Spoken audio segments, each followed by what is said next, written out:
வணக்கம். இந்தியாவின் தேசிய பறவை எது தெரியுமா? ஆமா, மயில்தான். இந்த வண்ணமயமான அழகை பற்றி சில சுவாரஸ்யமான விஷயங்களை சொல்ல போறேன். முதலில் மயிலோட உண்மையான பேர் வெறும் மயிலே இல்ல.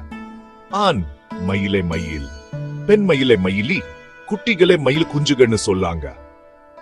ஆனா பொதுவா எல்லாரும் எல்லாத்துக்கும் மயில்னு சொல்லாங்க. ஏன் இந்தியா மயிலை தேசிய பறவையா தேர்ந்தெடுத்தது? மயிலின் அழகு, கம்பீரம், பெருமை. இதனாலதான் நம்ம நாட்டுல, குறிப்பா தமிழ்நாட்டுல நிறைய மயில்கள் இருக்கு. நம்ம கதைகளையும் கோயில்களையும் மயில்கள் முக்கியம். முருகன் தன்னோட வாகனமா மயிலை வச்சிருக்கார்.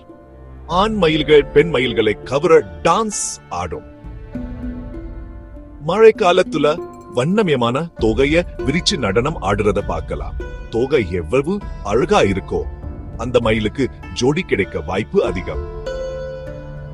மயிலோட வால் ரயில்னு சொல்லுவாங்க. அது ஈக்ஸ் அடி நீளம் இருக்கும்.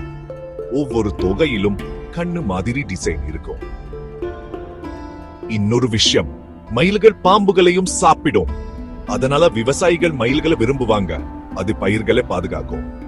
Break time .5. மயில்கள் ரொம்ப தூரம் பறக்க முடியாது, ஆனா மரங்கள்ல ஏறி உட்காரும். ஒவ்வொரு வருஷமும் தொகைகளை உதிர்க்கும். அது இயற்கை சுழற்சி. அது சுழற்சி.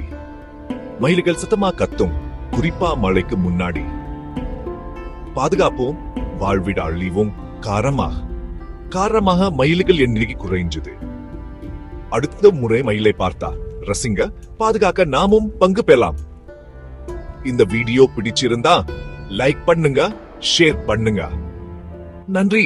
அடுத்த வீடியோல சந்திப்போம்.